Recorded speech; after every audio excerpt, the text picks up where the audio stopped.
So if you have spent any time on the floor, you know the blast furnace is not just a machine.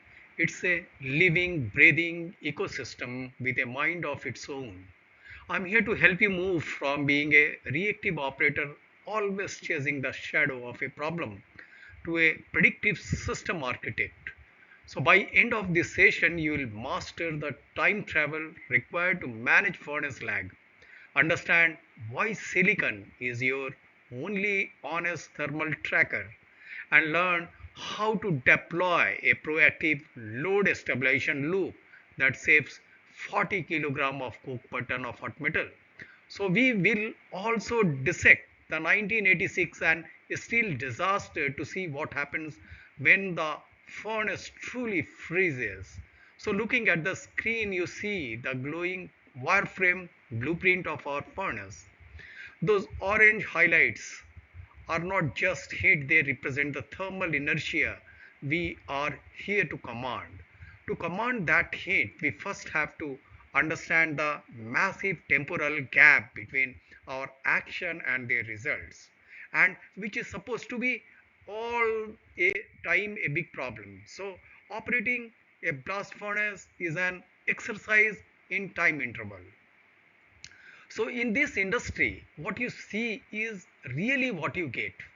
On the left, you see the illusion, a simple knob being turned to max with an instantaneous temperature spike.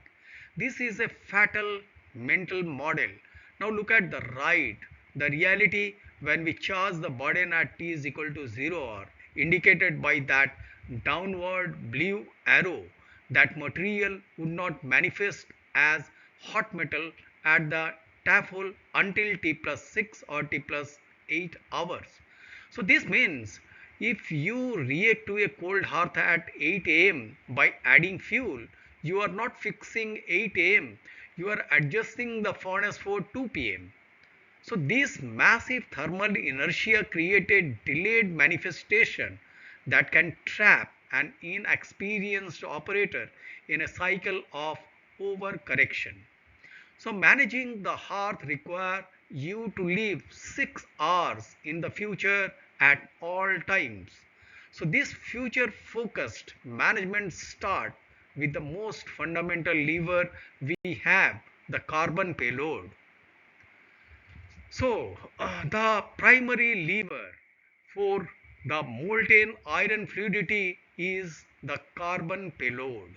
So, let's talk about the thermal seesaw. Pure iron is a nightmare to handle, melting at a staggering 1538 degrees Celsius. To make this furnace manageable, we use carbon as a chemical antifreeze by saturating the iron to the 4.2%.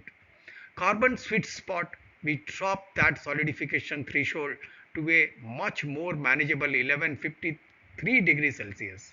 However, look at the right side of the seesaw, oversaturation. If you push past 4.3%, you hit a wall of graphite precipitation. This is not just a chemical technicality, it's an operational wall where excess carbon simply snows out as dust, clogging the work and causing the temperature to spike back up to 1257 degrees Celsius. So finding that sweet spot is the difference between a fluid, high quality cast and a sluggish, costly mess in the runner. But that sweet spot is a moving target because trace elements are constantly fighting for control of that carbon baseline. So the trace elements constantly disrupt the carbon saturation baseline. Think of carbon solubility as a molecular tug of war. So in the center we have our baseline. On the left, the suppressor, that is silicon, sulfur, phosphorus. Pushback reducing the room for carbon by as much as zero point 0.4. On the right, enhancer like manganese, chromium, pull the other way, increasing solubility. So this is why the iron mine is so world class. Its ore lacks this suppressor, allowing for ultra pure Swedish grade baselines. So, as an engineer, you must calculate this shift. If your burden composition changes, your carbon saturation threshold moves. So, if you don't adjust, you will find yourself dealing with unexpected solidification or graphite dust, regardless of what your thermometer says. It's about chemical activity, not just raw temperature. To see these chemical shift in real time, we have to look at diagnostic dashboard of the heart. So, the diagnostic dashboard, reading the vital sign of the heart. The furnace communicate through physical symptom along uh, long before the digital sensors catch up. So look at the normal column in the center, blue steady lines, a bright tuous and fluid slag. Now look at the overheat signature. You will see how CO2 utilization and big hollow hearts in the hot metal shape. Conversely, coldness shows high CO, a dim red tear, and slag that look like solid rock. So pay attention to the hot metal shape at the bottom. A small hollow heart is your target. If you see it bulging or turning solid, the heart is losing its thermal reserve. These are your vital signs. If you wait for the silicon analysis from the lab, you are already 3 hours too late. So you need to read the slag and tear brightness today. So speaking to silicon, let's look at why it's actually more reliable when carbon for tracking this heat. So coming to why silicon is the gold standard proxy for the furnace heat. So why do we observe over silicon? So look at the carbon elution graph on the left. Once you hit that 4.3% saturation point, the line uh, flatliness. So even if the furnace gets hotter, the carbon content stays the same because the excess precipitates out as invisible graphite dust. So it's a blind spot. Now look at the silicon tracker on the right. Silicon scales linearly with the heat. A 10 degrees Celsius rise in heat translates into reliable measurable spike in the silicon content. This makes silicon our ultimate thermal tracker. It gives us granular, predictable metric that carbon simply cannot provide. When your silicon starts drifting up, the furnace is gaining heat, even if the carbon content looks stable on your report. So once we have used silicon to identify a deviation, we have to pull the right levers to bring the system back.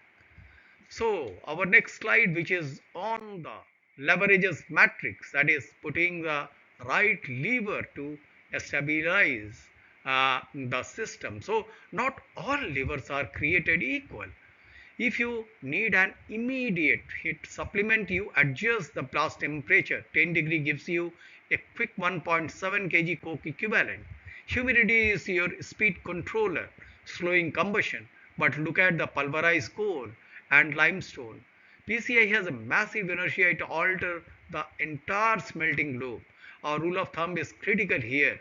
If you are reacting to a large silicon spike, say jumping from 0.95 to 1.2, always remove fluxes first. So this reduces the load immediately and save coke before you ever have to touch the blast temperature or coal. It's about surgical precision rather than blunt force. So we want to stabilize the system with the lowest possible coke replacement ratio to keep our margin high. To use these levers effectively, particularly PCI, we have to understand the extreme physics happening at the tuer. So this slide, the coming slide, which shares about the extreme physics of the pulverized coal injection. So look at this cross section of the blowpipe. We are injecting pulverized coal with a particle size smaller than 0.088 millimeters into a 1 to 1.12 meter combustion zone. So total transit time for the coal to ignite and gasify is just 0.0103 seconds. So that is faster than the blink of an eye. For injection rates over 45%, you absolutely must and a blast temperature must have a oxygen enrichment of 4 to 5% and a blast temperature exceeding 1100 degrees Celsius. So if you fail to achieve ignition in that fraction of a second, you are not saving fuel. You are just blowing a uh, coal dust into the furnace, which cools the hearth and wastes the money.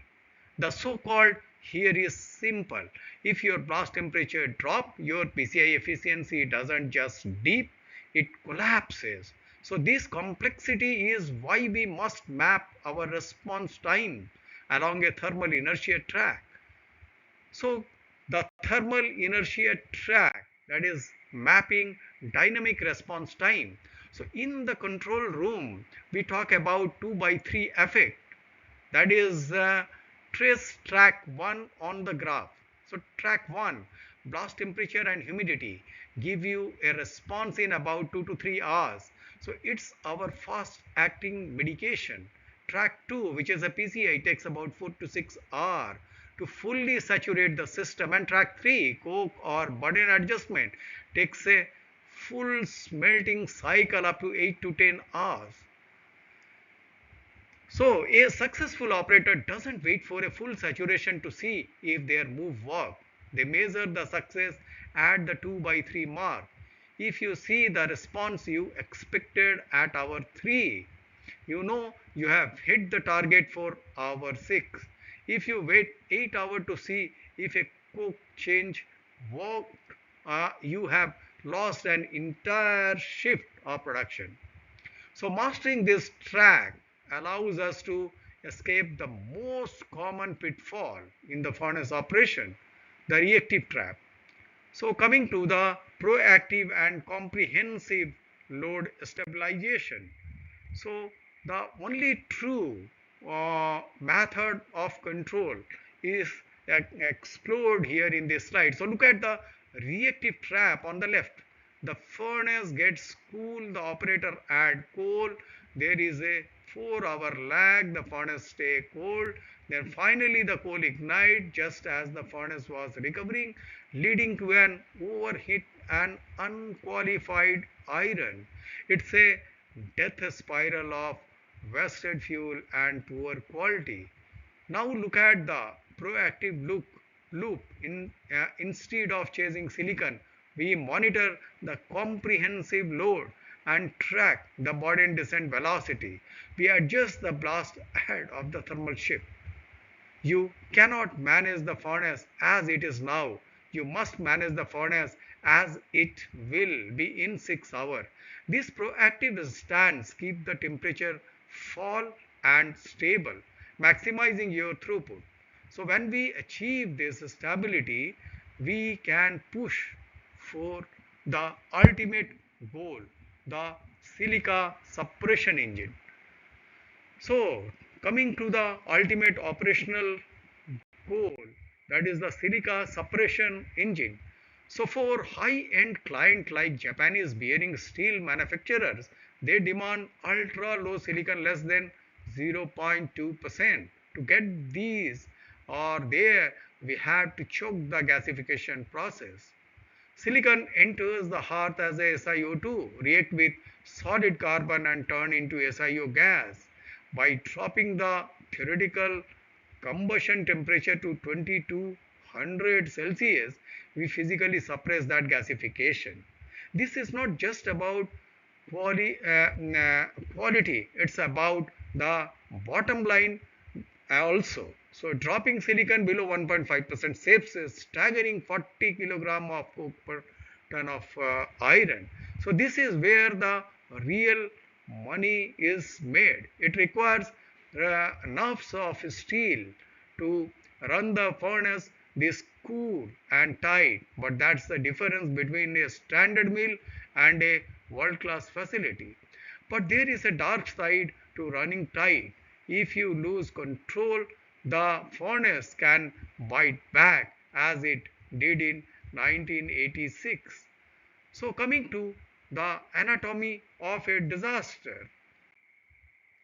So in 86 and still chilled hearth. So let us look at as a worst case scenario on March 3, 86 at number 11 blast furnace a catastrophic error occurred for over 5 hours.